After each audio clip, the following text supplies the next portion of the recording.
Presiden Amerika Serikat Donald Trump baru saja mengeluarkan perintah yang mengguncang stabilitas global. Ia menginstruksikan Departemen Pertahanan untuk segera memulai kembali uji coba senjata nuklir. Langkah ini diambil agar AS sejajar dengan Rusia dan Cina, yang dituduhnya telah meningkatkan aktivitas pengujian senjata mematikan.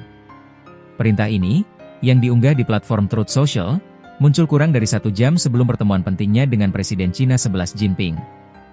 Apakah ini berarti AS akan mengakhiri moratorium uji coba nuklir penuh sejak tahun 1992? Apa maksud Trump dengan uji coba setara?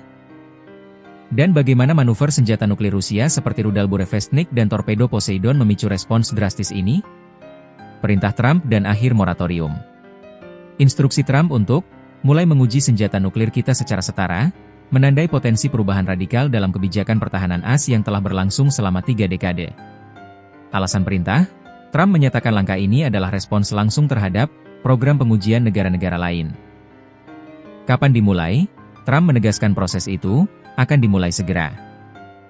Moratorium AS, Amerika Serikat belum pernah melakukan uji coba nuklir penuh sejak 23 September 1992, uji coba Divider.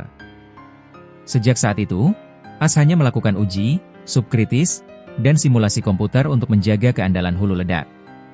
Ketidakjelasan, uji coba setara, pernyataan Trump menimbulkan ketidakjelasan.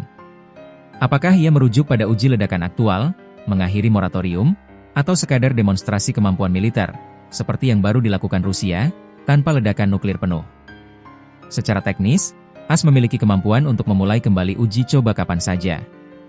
Perintah ini secara efektif mengakhiri kebijakan menahan diri sepihak AS yang telah berlangsung sejak era Presiden George H.W. Bush. Faktor pendorong, senjata nuklir baru Rusia.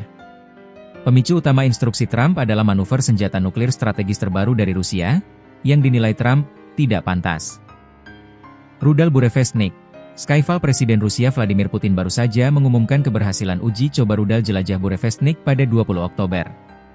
Rudal ini menggunakan tenaga nuklir untuk propulsi dan dapat membawa hulu ledak nuklir, memberikannya kemampuan jangkauan tak terbatas.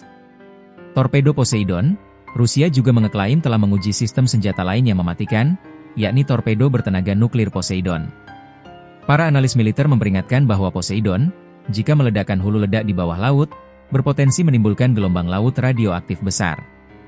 Implikasi Poseidon, ledakan semacam itu dapat menghancurkan wilayah pesisir dan mencemari kota-kota dengan radiasi dalam skala luas. Uji coba sistem senjata yang berpotensi sangat merusak dan berbasis nuklir ini, ditambah dengan meningkatnya retorika nuklir Kremlin, telah memaksa Washington untuk bereaksi. Keseimbangan hulu ledak global. Trump mengeklaim AS memiliki lebih banyak senjata nuklir daripada negara manapun, tetapi data terbaru menyajikan gambaran yang lebih seimbang. Data ini menunjukkan bahwa AS dan Rusia berada pada tingkat keseimbangan strategis yang setara. Namun, kekhawatiran AS terletak pada peningkatan aktivitas pengujian Rusia dan proyeksi pertumbuhan cepat stok senjata Cina. Faktor Cina menjadi pertimbangan penting, karena AS tidak ingin tertinggal dalam perlombaan senjata tripartit, AS Rusia-Cina. Perintah Presiden Trump untuk menguji coba nuklir adalah langkah politik yang berani, dilakukan hanya beberapa jam sebelum bertemu Xi Jinping. Pesan yang dikirimkan jelas, AS tidak akan pasif menghadapi provokasi strategis dari Rusia dan program modernisasi Cina. Jika perintah ini diartikan sebagai uji ledakan penuh, itu akan menandai pengakhiran resmi moratorium 33 tahun dan secara dramatis meningkatkan ketegangan global.